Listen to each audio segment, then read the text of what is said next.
For a more in-depth look on this build, and specifically a more in-depth look at all the separate steps I took, I have a link in the description down below to a full playlist with videos.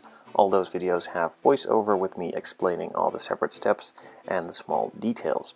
This video is just going over a quick look through on the box, the photo etch set, and just a quick glance on the entire build, not going into super detail on most parts.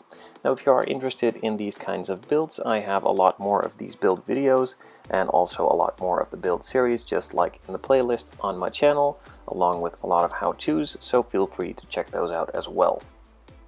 Oh, and before I forget, and while I still have your attention, yes, this build is heavily inspired by the YouTuber Evan Shanks. He built an Evolution in a yellow plastic dip color with the same wheels and a similar style. Now, I'm not copying his build, I'm just taking a lot of inspiration from his, even though his is not yellow anymore, it's now gray, has a wide body, and all sorts of other stuff happening to it.